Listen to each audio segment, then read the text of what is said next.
Nymph is a genius. Everyone say thank you, Nymph, because I got these colored toothpicks because of you. In years past, I've had toothpicks that were like more sword shaped and were like blunted and only pointed on one end, but now we've got these. And to test out the colored toothpicks, we're going to round 2 of the color division, blue versus yellow. Now the blue pack does have a bunch of triple threats, but we're going to try to keep this as evenly matched as possible. Standard boys down the center. We've got Taco back to guest judge, and he's picking yellow to win. Okay, thank you. Fingers width apart, color-coded swords at the ready, 60 seconds to spin. Let's go. As they start their spin here, blue seems to be activating first, though yellow's head is swelling. A swelling head doesn't really do much, but the cross push of blue's sword might just lead yellow's into its own face. I think yellow has punctured while blue's is resting atop. Yeah, that is definite puncture from yellow there. But blue is also trying to fight back here.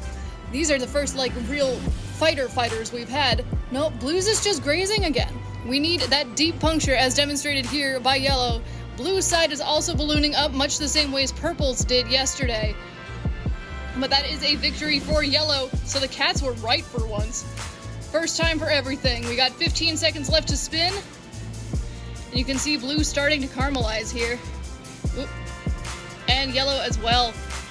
Blue is really blowing up. That is just a bubbling mess now. Molten marshmallow! But as you can see, a very deep gash into blue on the end of yellow's sword.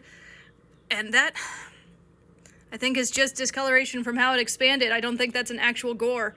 So, yellow is the victor. Blue is, oh, so hot. Okay, it's been a minute since I've burnt myself on one of these marshmallows. So be warned if you want to try this at home. I'm amazed at how quickly it cools and, like, hardens, though. Science. Yellow is also going to the color division semifinals to fight against pink to see who will represent color division. And our losers bracket, sour watermelon versus cinnamon churro, and blue versus purple to see who is the biggest loser and the biggest blowout. But what do you want to see first? Best in the nest or biggest blowout? Sound off in the comments.